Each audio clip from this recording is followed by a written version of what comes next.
habang siya ay naglilingkod sa Diyos. Noong 1990 hanggang 1996, siya ay naging presidente sa CNC. At noong 2000 hanggang 2002, naging executive secretary siya sa ATOM. At noong 2003 hanggang 2005, siya ay naging stewardship and trust service sa ACC. At noong 2005 hanggang 2009 ay nagiging ATOM president na rin siya. At noong 2009 hanggang 2010, siya ang naging kauna-unang presidente sa NPUC. At sa ngayon mga kapatid, ang ating speaker ay nakatira sa Puerto Princesa, sa Palawan. At siya ngayon ay isang retired pastor na umabot ng 41 years in God service. Matagal na mga kapatid. Ang ating speaker walang iba ay si Pastor Abner Roque. At kasama niya ngayon ang kanyang mistik, pwede tumayo ma'am para magkikita niya. Pati ang kanyang pamangkin kasama ng asawa, Mr. and Mrs. Miliani. At ang kanilang dalawang anak. Thank you. Ating ibigay ang pagkakataon ng ating speaker sa Wasler. Sa magandang introduction, ngayong umaga. Ako ay nagagalak mga kapatid na magkakaroon dito sa CNA. Matagal na panahon na kami ay gusto sana tumalo dito. Pero dahil sa tawag ng pagkakataon ay kung minsan ay napakaraming mga appointments kami na pinagamanan. Ako'y nagdadala ngayong umaga, narito si Dr. Marisa Velasco. Baka hindi pa yung nagala, pwede patayuin natin, ha? Dok, pwede ba tumayo? Nakakasama na kanyang pamilya. Tumayo-mayo, para makilala kayo mga kapatid. Is your first time to come? Okay, so, mga kapatid, ating pasalamatan na si Dr. Marisa Velasco ay nagbigay ng panahon sa ating dito sa CAA. Alam niyo, si Dr. Marisa ay kasama namin buhos sa corporation ng MAMSI. Ang unang pinalilihan pa. Ang pinakit pa sa kawain. Hanggang ngayon, nandiyan pa rin siya sa MAMSI. Sa isa sa mga doktora natin dyan, doktor natin sa MAMSI. So we would like to thank your presence today. And sa kanilang paglilingkod, alam niyo mga kapatid, ang kanilang paglilingkod sa musika ay talagang napakaganda. At yung mga nila ay talagang bihasa na maglingkod ay kinalaman sa musika.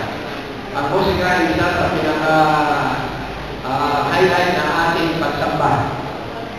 Praising the Lord through music. Kaya itong ating diction ngayong trimestre na nakaraan ay tungkol sa pagsamba at sa panahon nito ay ang ating diction ay may kinalaman sa worship. Ang worship natin ay meron mga iba't-ibang kasama yan. Hindi lamang preaching, hindi lamang Bible study, kundi music din praising the Lord. Kaya we have to bless with music. Doon kami nanggaling ngayon sa Pinabawat City. Kararating lang natin noong Miyerkules dito.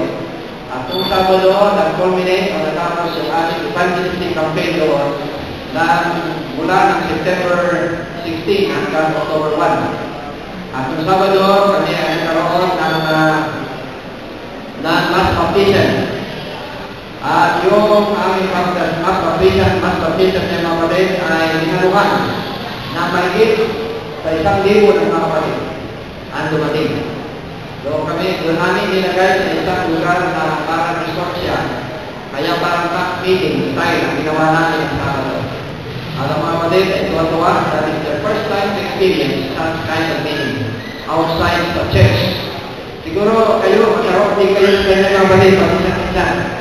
Paminsan-minsan kayo ay pupunta sa isang lugar na hindi pagkaraniwan. Para sa ganun, mga kapatid, ay magkaroon naman sila ng ibang klaseng experience na outside of our church. Kaya yung Sabado, tuwa-tuwa ang mga kapatid natin kasi doon nila na tikman na maganda pala, paminsan-minsan nandun tayo sa kalagitnaan ng kalikasan, mga kapatid. Kasi ang dalawang aklat na binigay natin ng Panginoon upang tayo matuto at mapalapit sa Kanya ay una yung aklat ng kalikasan o yung nature at ang pangalawa ay yung Bible, yung spoken word, ay written word. Kaya yung umaga nito, kami po ay nagagalak na makarating dito. Bukas kami uwi na, papunta ng Palawan. Uwi na kami doon. Absent kami ng isang buwan mahigit sa aming lugar, doon sa church na aming inaanilan ngayon. Yung aming inaanilan ng church ay isang maliit lamang na congregation. Hindi pa naman sa organized church, it is company. Maliit siya, malapit doon sa aming tinitirhan. At ang mga kapatid doon ay mga bagong binyagan, mga kapatid. At ang mga kapatid natin ngayon ay namumulila sila. Within 10 years, ay hindi sila masyadong naalagaan ng Mother Church. Na yung Mother Church ang siyang Central Church ng Puerto Princesa. Na siyang pinakamalapit iglesia roon. Na ang kanilang membership ay higit kumulang sa 600 to 700 members. Pero ito maliit na congregation ito, napabayaan nila ng 10 taon. Nung dumating kami, nung ato ko sa mga maliit na congregation ito, ay natuwa sila sapagkat sila ho ay meron ng kasama na magpaparakas ng loob sa kanila. Kaya ngayon, pagbalik namin, November 27 hanggang December 11, ay magsasagawa din kami ng isang evangelistic campaign sa lugar na yun. Kaya yan po ang aming ginagawa ngayon, Mrs. Rocky. Bagamat kami ay retirado, pero ang tuloy sa aming mga kapatid hindi pa rin retirado. Sapagkat kami ho'y aktibo pa rin sa gawain ng Panginoon. Hindi kami nagpapahinga. Pagkatapos nito next year, meron na kami naka-schedule na ulit ng 2 evangelistic campaign. Isa sa Davao City at saka isa sa Dinalubihan District sa Central Luzon. Kaya iyan ho ang aming ginagawa ngayon.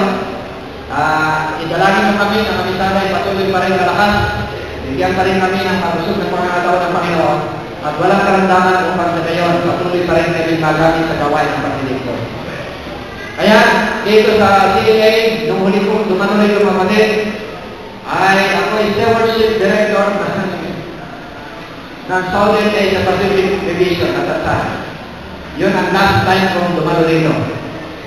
At yung second to last kong dumalo rito, ako nagkaroon ng evangelistic campaign dito, mga kapatid.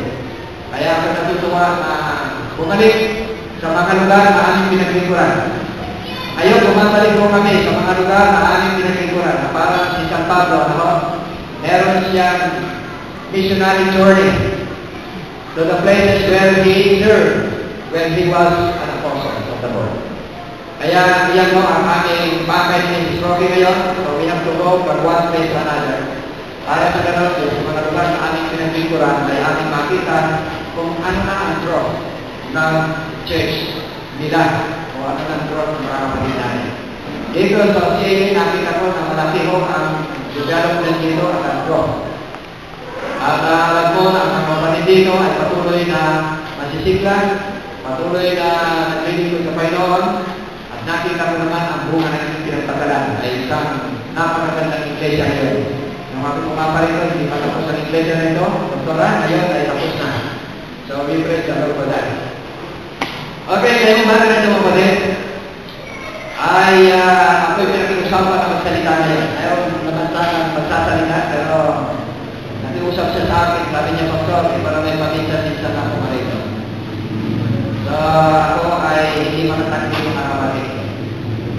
Dahil sa sinimpaan ko yan sa Panginoon, saan ako magturo, kapag ako ay pinag-usapan na hindi ako tatakli. Bakit? Kapag yan no, ang aking commitment sa Panginoon. So, ngayon mga ito, ibig ko sabihin sa inyo mga kapatid na ako ay tuwa-tuwa na makabalik dito sa CAA. Kaya sinabi ni Mrs. Roque na diyan na tayo dumalo sa CAA. Ako kami ay gusto niya kasi dumalo doon sa Mountain Church kasi seminary sa Mountain Church, hindi pa nagtatransfer yung membership niya. naman yan, ay siguro humanap naman tayo ng pag-iglesia na hindi natin napuntahan na tayo ang punta sa Tawan. So, we choose to come this morning dito sa CAA. At ngayong araw na ito, ako ay nagagalak mabuti. Kasi papalitan ko muli sa Palawan na ang mga kapatid dito ay talagang punong-puno na kasiglahan at punong-puno na kaya pagkakaroon sa gawain ng Panginoon. So ngayong araw na ito, ang ating pong pag-aaralan ay kinalaman sa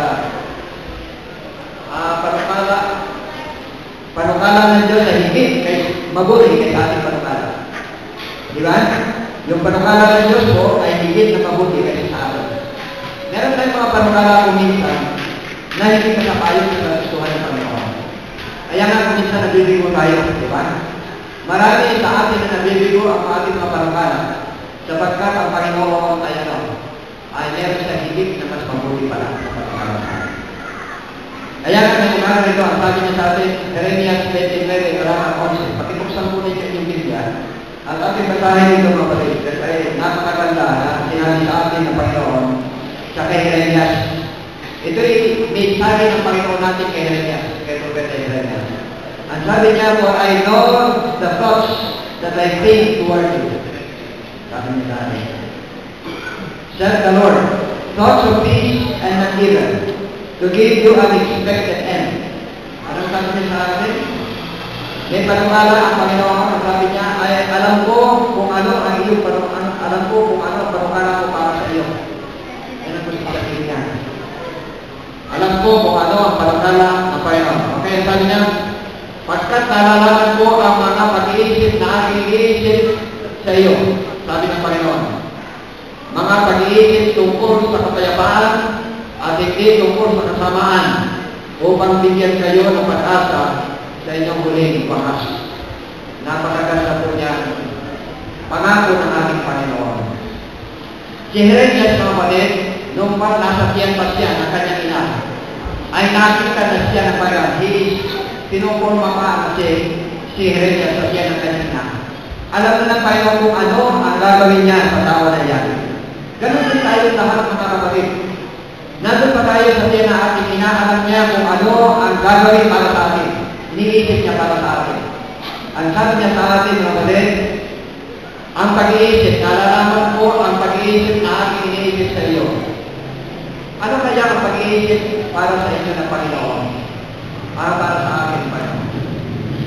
Kung minsan, mga kapatid, ay nagtataka tayo kung bakit meron tayong mga bagay na nangyayari sa ating buhay na hindi natin inaasahan.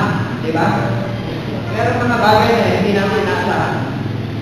Meron akong isang karanasan na gusto kong magiging sa inyo na hindi ko inaasahan.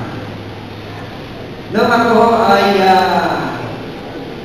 nasa SSD. Noong ako nasa SSD mga kapatid, ang isip ko ay ako ay nananatili doon hanggang sa ako'y mag-retire. Pero ang Panginoon na meron pala higit na panukala sa akin. Kaya nung ako'y nandoon, ako'y tuwa-tuwa, pampati ako, sapagkat marami akong mga lugar na napunta, marami akong mga kapatid na nakakasalamuhan, marami akong mga kapatid na nararasan, kukuha ko sa kanilang karanasan. Pero dumating ang panahon, mga kapatid. Ang sabi ng Executive Committee ng SSC, Pastor Roque, you need to go back to the North Philippine Union Mission. Noong panahon na yun, mga kapatid, I'm not prepared for it. Nasurprise ako. Sapagkat hindi ko man iniisip na ako'y babalik sa North Philippine Union Mission. Sapagkat sabi ko, ako'y galing na doon, bakit ako'y babalik pa ron? Pero hindi pala, meron pa lang panakala ang Diyos. Kaya nga, nung ako ay national na Executive Committee ng Division, hindi ko ako makatanggi. Ang sabi ko sa sarili ko, Panginoon, kung ito ang iyong lugar para sa akin, make me an effective instrument in your hand. So, kami ay nagbigan, nag-lingkod mga kapatid. Alam niyo, sa aming sarili, hindi namin kaya. So, I solicit prayers coming from different places, from different people. Especially to my colleagues, mga kapatid, sa ating ministry. Nag-solicit kami ng prayer sa kanila kung maaaring tulungan kami sa aming pangunguna sa North Philippine Indian Mission. Alam niyo katayuan ng North Philippine Indian Mission sa panahon na yan, mga kapatid, ay salat sa pananalapit. Salat tayo sa pananalapit. Dumating kami dyan, ang ating salapit sa union, sa kapat ng union, ay 25,000 pesos ang natira. How can we survive with that 25,000 pesos? Na meron tayo binabayaran sa gobyerno ng withholding tax, meron SSS sa mga worker, meron pag-ibig pa ng mga kawalit. How can we survive? So, si Brother Lakina, yung treasurer natin, umiikot siya. Sabi niya, Pastor, parang tumutok yung ulo ko. Sa sakit ng ulo ko, bakit? Sapagkat nakita ko, nag-discover ko, 35,000 na yung pera natin sa bangko. Ay marami tayo babayaran ang tayo. Sabi ko sa kanya, Brother Lakina, tayo lumuhod at tayo nagiging sa Panginoon. Lumuhod kami dalawa sa opisina ng mga kapatid at kami nagiging Panginoon. Kinausap namin ng Panginoon at parang kaibigan. Sabi niya, Panginoon, alam ninyo ang aming katayuan, 25,000 lang ang pera. Pwede ba, Panginoon, bigyan nyo kami ng pera para mabayaran namin ang obligasyon namin sa mga worker, ang sweldo. Ang sweldo ng mga retirees, we need 3 million sa mga retirees. Ay sa worker, we need more than 1 million din kasi palas yung kanilang bonus na sinishare ko yun. Where should we go and get money? Wala kami ibang nilapitan doon diyang Panginoon. Sabi ko, Panginoon, please make a miracle right now because we really need your help. Alam niyo mga kapatid, after we pray, sabi ko sa kanya, tingin sa akin, okay, let's go to Maxi. Baka tayo makahirap sa pagdera. Kasi ang maximum na maganda ang financial capacity ng Maxi ng panamatayan. So we tried, Dr. Makaya and Sister Vilma, na just to request kung pwede na tulungan pati sa pagsusunod sa mga retirees ng 3 million at saka yung mga workers natin na kulang-kulang sobra sa outfit sa 1 million. Mga kapatid, ang sabi ng Dr. Makaya, we try our best. Tutulungan namin kayo. So we went, after that, umuwi na kami, hoping that they will help us. At tumawag ako sa Central Luzon, kung maaari ay tulungan din kami dahil sa meron naman silang obligation sa North Philippine Conference, ang mission mo. Na hinihingi ako ng mga around 2 million sa kanila para lang masapatan yung mga kailangan. At pagkatapos ng mga kapatid, we bless again. Sabi ni Lord, thank you for providing us our needs. Wala pa isang oras mga kapatid, dumating na yung mga check na meron more than 4 million mga check. Takot sa pangalan ng mga kapatid. So, we praise the Lord for that. Kita ninyo, God has better plans for us. At ang sabi sa ating mga kapatid, this promise was promised to His people in Israel. Yung promise na ito, ang sabi sa atin na I know the plans I have for you. To prosper you and not to harm you. Ang sabi sa atin, no? Plans to give you hope in the future. Iyan ang sabi sa atin ng Panginoon. Kaya nga, ang Panginoon, mga kapatid, ay meron siya pangako sa atin. Kung dumarating sa inyo ang panghihingan ng pananampalataya, look up at sabihin ng Lord, please establish my faith. Increase our faith. At ang Panginoon ay gagawa siya ng paraan upang kayo ay dagdagan ang pananampalataya ninyo sa Panginoon upang kayo tumibay sa pananampalataya sa Kanya. Kaya nga nagsabi niya sa panahon ng Israelita, nawala ng pananampalataya ang mga Israelita sa panahon na yun. Bakit? Sa dahilan na yung kanilang mga leaders, mga kapatid, ay sila ang namuna upang limutin ang Panginoon at humiwalay sa Panginoon. Yung mga leaders nila ang siyang namuna sa kanila upang sumamba sa mga Diyos-Diyosan at iwanan ang tunay na pagsamba sa Diyos. Kaya nga, dumating ang panahon na itong si Jeremias na kinuha at ginawa sa propeta ng Panginoon, nakita niya ang kalagayan ng Israelita. Umiyak sila na wamay sa Panginoon. That's why Jeremiah was known as a weeping prophet. Bakit? Sa tuwing siya humiligis sa Panginoon, sa tuwing siya lumalapit sa Panginoon, umiiyak siya sa dahilan sa kasalanan ng Israelita. Sa dahilan na gusto yung lapit ang mga bayan ng Panginoon na ito na magbalik loob sa Kanya. Ito ang gawain ni Jeremiah sa kapatid. Ngayon, ang sabi niya, this promise was promised to his people, Israel. The Lord declared that He has a better plan for them, to prosper them and not to harm them. Plans to give them hope and a future. We know in the history that God's people were sent to captivity. They were sent to captivity because God wanted them to learn something even better than. Mga kapatid, kung minsan, tayo ay binibigyan tayo ng mga aral ng Panginoon para matuto tayo doon sa ating mga kamalian. Bakit pinadala ng Panginoon ng Israelita sa pagkakabihan doon sa Babylonia, mga kapatid? Sapagkat gusto ng Panginoon na matuto sila sa mga bagay na kanilang ginagawa upang sila ay gumising sa mga bagay na dapat hindi nila gawin. Kaya naman sila ay napapunta na ron, kapatid, sa Babylonia. Ito ang hindi na mas mabuting plano para sa kanila. Kung sila nananatili sa Jerusalem, maaaring magpapatuloy yan at hanggang malimutan na nila pagkakas. Pero kung dumating sila doon sa Babylonia, mga kapatid, merong mga kasama sila na bihan na tumayo sa prinsipyo sa pananampalataya. Katulad ni Daniel, katulad ng tatlong Hebreo, tungkol sila ay tumayo sa pananampalataya. At dahil doon sa pagtayo ng apat na mga kabataan na ito, mga kapatid, ano ang nangyari sa kay Hari Nabucodonosor? After 35 years, mga kapatid, si Hari Nabucodonosor ay kinilala niya ang tunay na Diyos at sambahin siya. Kumilala siya ngayon. This hidden king was converted because of the faith of the four Hebrews, mga kapatid. Tatlong Hebreo at si Daniel, mga kapatid.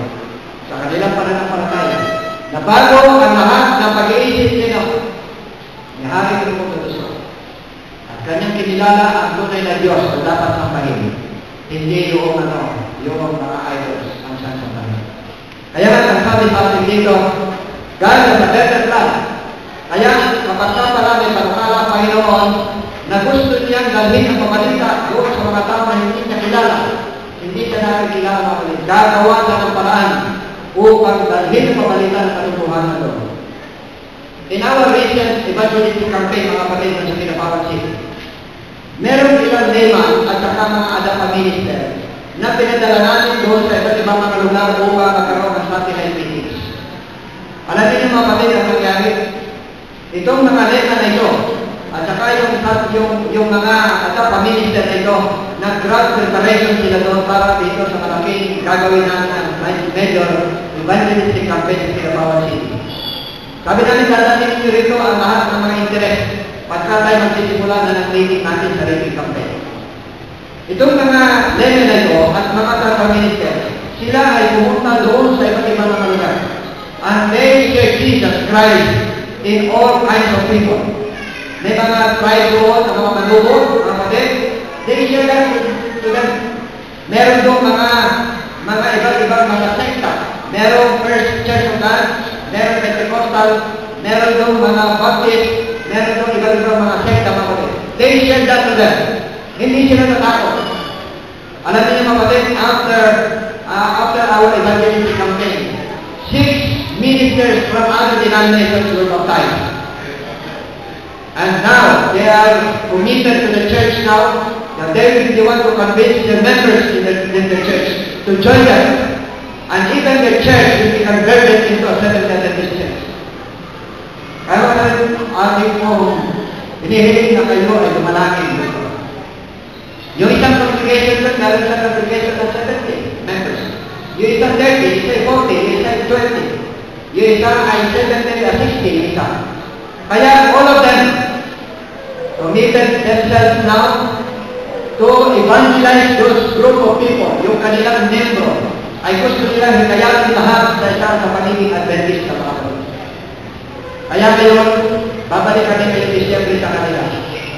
We want to see them, how they are going, how they're faring right now. Mga kapatid, itong mga pastor na ito, dahil ibang denomination na tuwa-tuwa sila. Sabi nila, pastor, mabutit kayo dumating. We have seen them recognize. That's why we have accepted that Seventh-day Adventist denomination is the best denomination that ever we have heard. So mga kapatid ngayon, ating po idalangin sila. Sana makita natin balang araw itong 6 na bangka denominational ministers na ito, nakakuha nila lahat ng congregation, kasama ng mga leman at mga dapat ministers na ito at saka yung pastor. Balang araw, hindi lamang 6 na mga iglesia, may katayo, napapalitan ang signage na Seventh-day Adventist, kundi baka higit pa doon ang madadala sa kanya ng Panginoon. God's plan is better than us. Ang aking plano mga kapatid sa syudad kami, magko-concentrate, hindi hahayaan na namin yung doon sa liblib ng mga lugar. Ba't yung mga liblib na lugar mga kapatid, nangangailangan na sila ng kalikasan. So gumawa ang Panginoon ng paraan na sugurin ng mga leman at yung mga paminisan doon sa mga liblib ng mga lugar na yan. At yung mga tao na yun, gabi-gabi, hinahakot nila. They're willing to come. Kahit bububuhos sa malakas na ulan mga kapatid, yung mga tao na yun ay hindi nasiraan ng desisyon. Hindi sila nanghina. Dumadalo sila gabi-gabi doon sa aming pagpupulong. At yung congregation namin mga kapatid, umikit, umulang sa 400, papunta sa 500 ang congregation namin gabi-gabi na dumadalo. Because they have found a new life in us. So mga kapatid, because of the Holy Spirit, the Lord has different plan sa atin. Higit na mas malaki ang plano ng Panginoon kaysa sa atin. Kaya pumunta kami doon ni Mrs. Roque dahil na kami sinabi sa mga kapatid, Pastor, ang sabi nila, kayo naman ay lumaki dito. Sa kinatawan, si Mrs. Roque, dito naman yung pinanganak. Naglingkod na kayo sa Luzon ng 41 years. Hindi man lang kayo naglingkod sa amin. So na-challenge kami ngayon. Ang sabi namin, okay, noong December na kami, last year, hanggang January, sabi namin, by December, we will hold an evangelistic campaign dito sa Kinabawan. Alam niyo mga kapatid, marami akong plano. Sana doon sa isang gymnasium na malaki, dadalhin ko yung meeting na yan. Pero ibang plano ng Panginoon. Hindi binigay sa akin ng Panginoon yung gymnasium na yun, mga kapatid. Sabi ko, pumunta ka doon sa National High School, meron doon isang gymnasium din, pwede ba makiusap ka? Pero hindi rin ibigay sa akin ng Panginoon yun. Sabi ko, punta ka doon sa aming pinag-aralan, punta kami nag-graduate doon sa CFP, Central Mindanao College, nung high school kami. Pag-iusapan mo yung principal, yung presidente doon, kasi kilala namin yun, si Mr. Sabulaw, si Dr. Sabulaw. Pero siya pala ay nag-retire na, iba na yung presidente ngayon doon. Hindi rin namin nakuha. Alam niyo mga kapatid, last resort, sabi ko doon sa pilot school, meron pa rin doon isang bulwagan doon na pwede tayo doon. Ang sabi nila, hindi na po pwede kasi yan ay meron na nabok na po yan. So Lord, ang sabi ko, saan kami pupunta?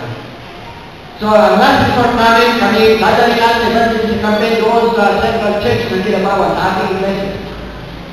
Malaki-laki rin iglesia, pero kung dadalo ka lahat ng mga kapatid, wala nang uupuan ang mga interest natin. Mga kapatid, we're expecting about 500 interest mga kapatid. Yan ang expect namin. Saan uupo? Kaya nga, kami na nanalangin. Ang sabi ko, Lord, saan kaya ang venue na gusto nito?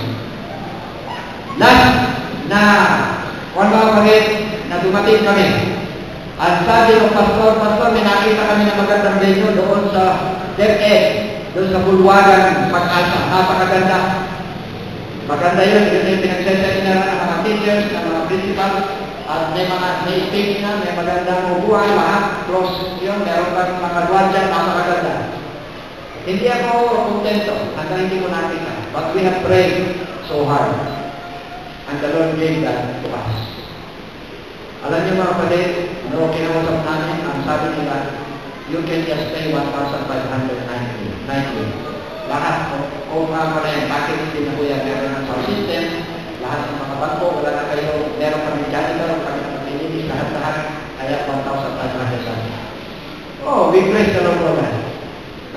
Samantalang doon sa iba, 2,500 kami pa mag-alit sa bangko, magkaharap na kami ng mga janitor, maglilinis, mga model, pero ito narito na.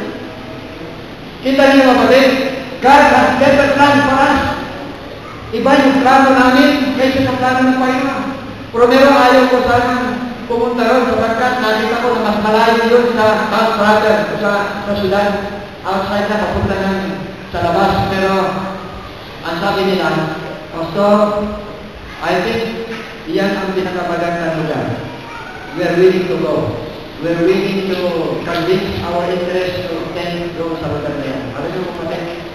Kung nakita namin ang lugar, sabi ko ito, binigay ng Panginoon sa akin. Napakabait noong in charge doon, nang dumating kami doon, prepared na ang kanilang mind, na sabi ng Pastor, we are willing to share this place for you. Because we know that your endeavor is noble. Ito yung para sa mga kadarito. Lalo higit, ito ay pag-aaralan ng salita ng Diyos. We want to you stay here. Mga kapatid, wala na akong masabi. Ang Panginoon talaga ang naghanda ng gawin ngayon. Kaya, walang problema mga kapatid. Within 2 weeks time, wala kaming problema sa lugar na yung mga kapatid. Why? Because we are welcome. Yung mga tao doon sa paligid, they come very early. No? Nandudong sila. At yung mga interest namin, darating sila at kampanya. At nakita niya mga kapatid, tapos na yung pulong ayaw pa mga sila yung sa mga tao. They still want something. Pero alam naman mga kapatid, ang Panginoon ay lumalawa sa lugar na ito. At alam ko na ang Panginoon ay higit na pagpapalain sa mga tao na yun na nangyayari. And not before, we baptized 336 souls. We praise the Lord for that. We're not expecting that so much. Akala ko mga 50 na lang ang doktoral. Yun lang aking kwan. Ayun lang hinihingi ko sa Panginoon, hanggang 50 to 100 na hinihingi ko. Pero ang Panginoon nagbigay siya ng 336 souls. Kaya masigit na mabuting plano niya kaysa sa atin. Gumagawa siya sa puso ng mga tao. And we believe that the Holy Spirit was there at that time. That's why Pastor Alvin, the President of the Union came one night. At pagkatapos ng meeting, ang sabi sa akin, Pastor, I am now booking you at then next week here in South Philippines Conference. Sabi niya, ay yung presidente ng Davao Mission, pumunta sa akin agad, Pastor, bakit ang kinatawag ng inyong bibigyan ng magandang magkakataon magkaroon ng evangelism? Dito pa sa Davao, ayaw ba niyo pumarin? So I was challenged also mga kapatid. Ang sabi ko, bakit hindi? Kung saan tayo, dadali ng Panginoon kami pupunta. Kaya kapatid, si Pastor Aisha sabi niya, Pastor, please come next year. We will give you a big budget for Davao. Kaya ako'y natutuwa kapatid na next year we are preparing for Davao. Bago sa Davao, pupunta muna kami dito sa Dinalupihan sapagkat nasabihan ko na yung sarili kong bayan na dapat kong pangaralan ay hindi ko pa napapangaralan. Ngayon ko pa dadalangin ang Dinalupihan sapagkat iyan din ako sumilang sa lugar kaya mga kapatid. Na gusto kong dalhan pabalita, unang-una yung aking mga kamag-anak. Pangalawa, yung aking mga kababayan dyan. Pangatlo, yung mga extranjero na dumarating dyan. Yan ang aking pasanin na aking puso. So, I hope this plan is also the plan of the Lord. Kaya nagsasabi sa atin dito, after 70 years na activity ng mga Israelita doon sa Babylon ng mga kapatid, ang sabi sa atin, after 70 years as completed for Babylon, I will come to you and fulfill my gracious promise to bring you back to your place. Imagine ang promise ng Panginoon after 7 years na captivity, babalik mo sa Jerusalem. Ginawa ka ng Panginoon, ginawa mo niya. Pero ilan lamang ang willing na bumalik doon sa Jerusalem. Ang gusto sabihin mga kapatid na Jerusalem Jerusalem ang siya tirahan ng mga Kristiyano. Ano?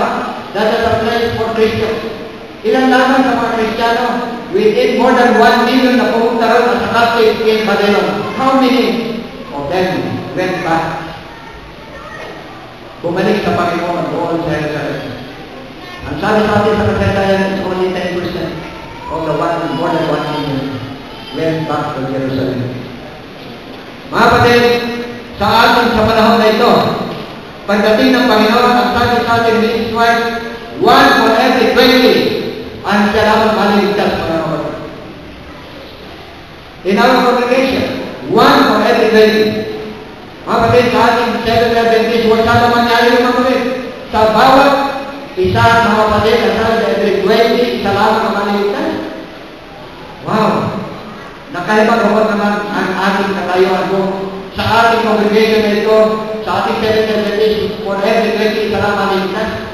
Ay samantalang tayo lahat ay nagsakripisyo sa Panginoon, binigay natin lahat ang ating buhay sa Kanya, at ating isinuko ang ating sarili sa Kanya, tinanggap natin siya bilang person sa kapagligtas. Mga kapatid ko, sana huwag mangyari ito. Sana tayo lahat na naginito ngayong umaga ay maligtas sa kanya ng Panginoon. Amen? Yan po ating pagsikapan ng mga kapatid, ihanda natin ang ating sarili sapagkat ang Panginoon malapit na tumating. Kung tayo hindi pa na-involve sa gawain ng Panginoon, ngayon ang panahon kung tayo ay sumali na sa gawain ng Panginoon. Dali natin ang kabalitan ng katotohanan sa ating capacity. Kung tayo marunong ng music, then let us use that. Yung music na yan. Kung marunong tayo ng Bible study, gamitin natin yung mga kapit. Kung tayo marunong magkaroon ng kaibigan, friendship, evangelism, use that. Bakit? Sapagkat ngayon ang panahon mga kapit. God is amazing. All of us are expected to go out and share the message of salvation to the people outside. Wala na tayong panahon dapat at sa iyo. Sapagkat ang Panginoon ang dapat na. Kaya nga, sabi sa atin, I will come to you and fulfill my gracious promise to bring you back to this place. Then you will call upon me and come and pray to me, and I will listen to you. You will seek me and find me when you seek me with all your heart.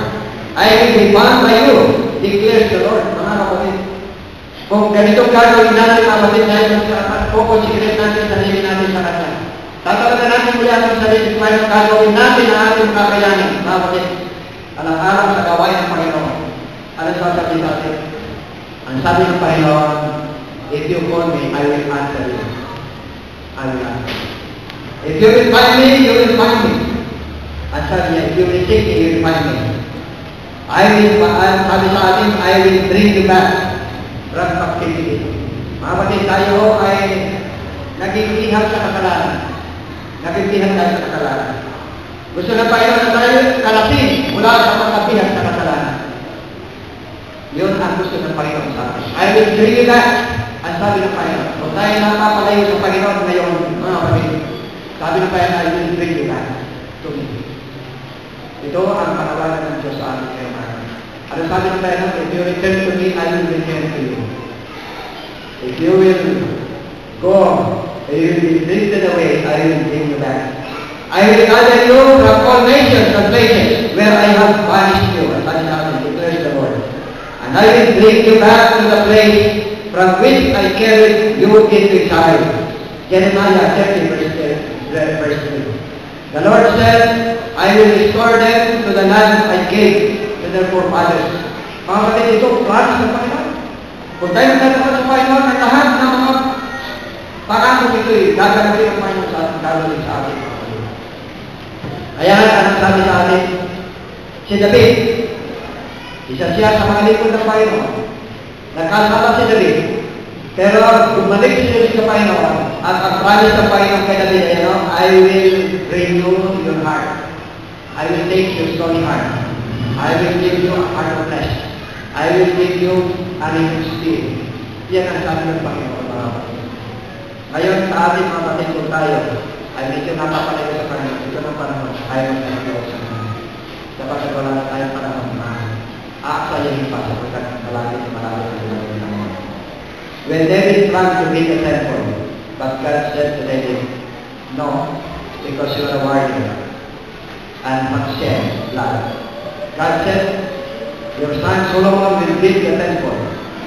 My house, I have chosen him to be my son, and I will be his father. Mga kapatid na Panginoon na pinili siya. Doon sa ating mission kanina, mga kapatid, si San Pablo pinili siya ng Panginoon na maging apostol. Pero yung kanyang mga kalaban, ang sabi sa kanya, hindi ka pinili ng Panginoon.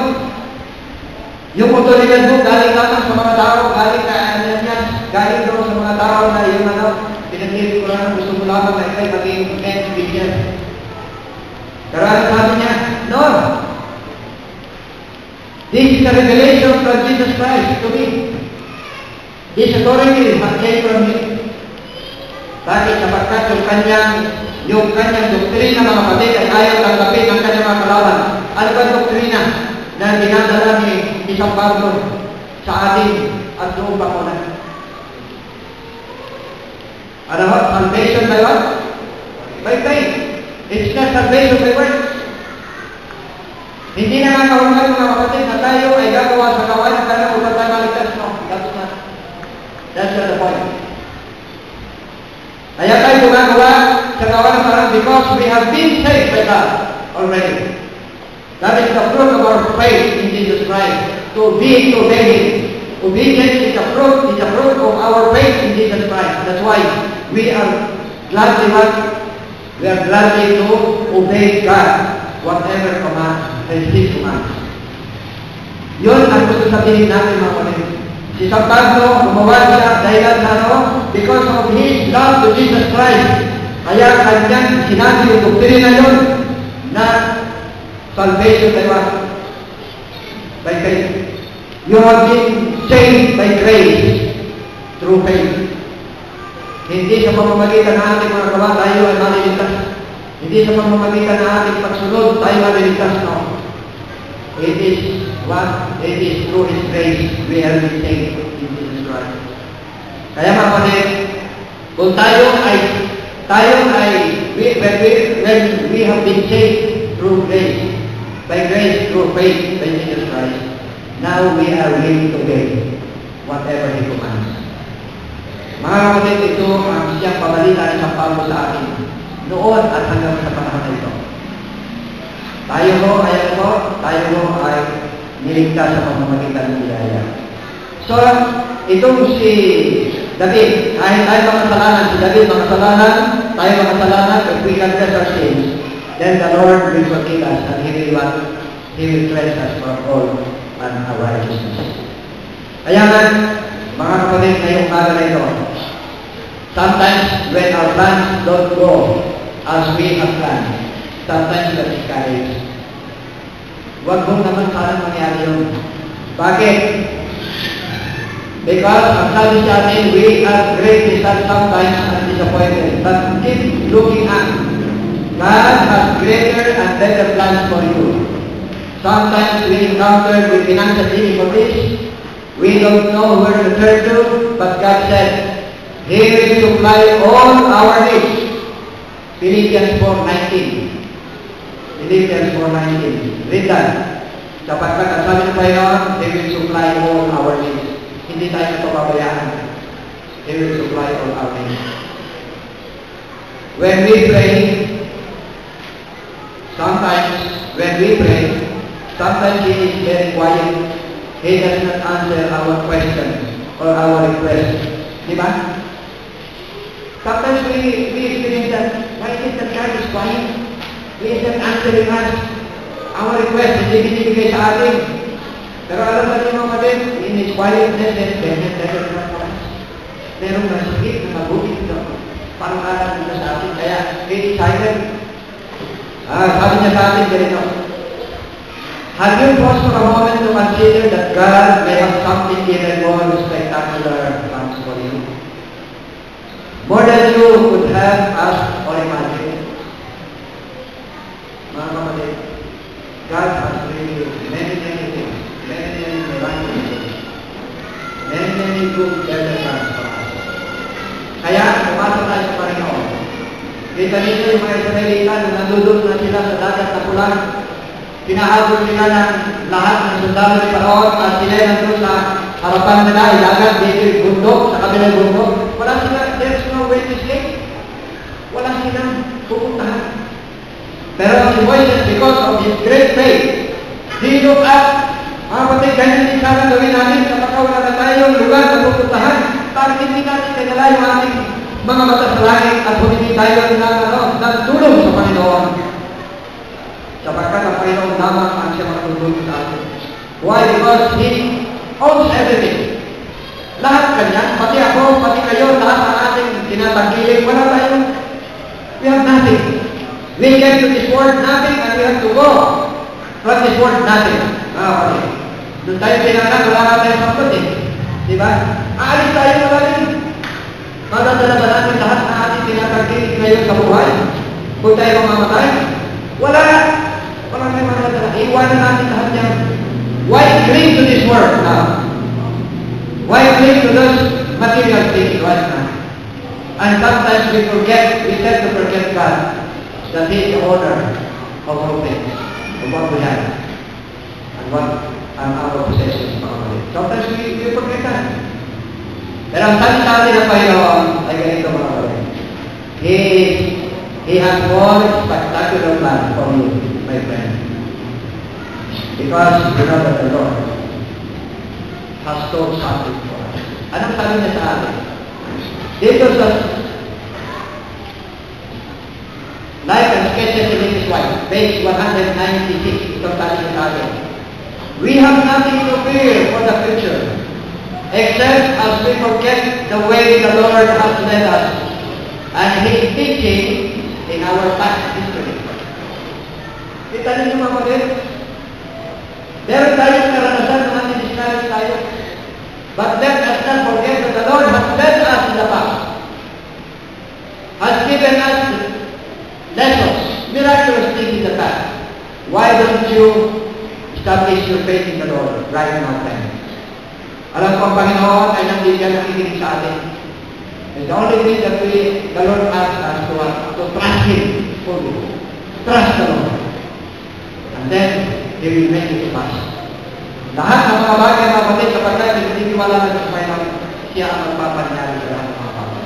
Kaya ngayong umaga na ito mga kapatid, lastly, I will say to you,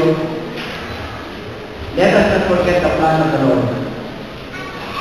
Sometimes when our plans don't go ahead, let us just pray and pray. Kung hindi na nagyayari yung mga plano natin sa ating buhay, huwag kayo magtatakbo sa Kanya. Humingi kayo sa Kanya ng life kung anong ang pinakapabuti para sa inyo. When in fact, mga kapatid, when we decided to retire in 2010, inausap ako ng GC administration ang sabi niya after why I'm retiring. Here in the GC, we do not talk about retirement. Hanggang ikaw ay malakas, hanggang ikaw ay ginagamit ng Panginoon, why don't you work for the Lord? Can you extend your term, 1 year term more? Sabi sa akin. And then the division also told me that. Sabi ko, please, I have already labored for 41 years in the denomination. Can I enjoy my retirement years, my retirement years? Itong nahuhuling pa ng sarili ko, kaya yung give it to me. So that I can enjoy also without pressure. Yes, in the word of the Lord, there is no retirement. We can retire from payroll. But in the word of the Lord, there is no retirement. Why? Because we have committed ourselves to the Lord.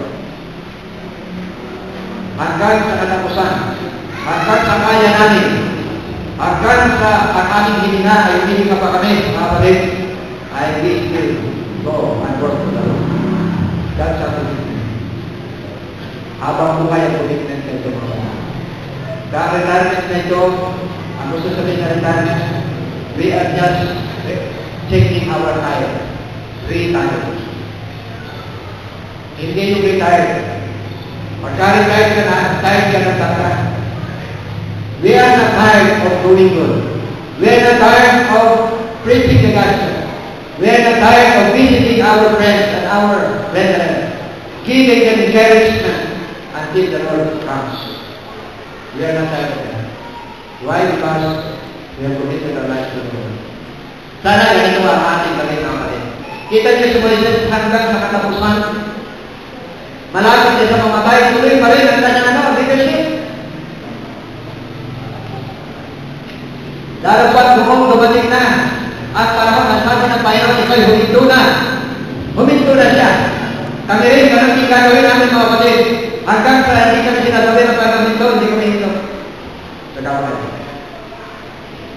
Bakit napagkat ang Panginoon na meron siyang ibig na mabuting plaso para sa atin. Kaya si Moises, nung siya ay sinabi ng Panginoon, huminto ka na. And Joshua will succeed you. Anong ginawa ni Moises? Siya ay lumaban na papunta doon sa Mount Nebo. At doon siya namatay. At nung tatlong araw, sabi sa atin, kinuha siya ng Panginoon at kunala siya sa amin. Mga kapatid, ang karanasan na ito ay gusto ko rin magiging karanasan ng bawat isa sa atin. Na yung pagkatalaga sa gawain ay hindi pansamantala, kundi panghabang buhay ng mga kapatid ang gawain ito. Bakit? Sapagkat ang sabi sa atin ng Panginoon, for I know the plans I have for you, declares the Lord. Plans to prosper you and not to harm you. Plans to give you hope and a future. May the Lord bless us this morning. And we hope that as we continue on to wait for this coming, habang hinihintay natin siya sa kanyang pagdating mga kapatid, tayo lahat ay maging nasigla sa gawain ng Panginoon. Maging nasigla sa paghihintay sa Kanya. Lalo tingin, maanap ang ating pananampalataya upang sa ngayon pag dumating siya. Kayong lahat at ako ay ready na tayo na sasama sa Kanya doon sa kanyang pinagpalatahan. So aking galang sa parang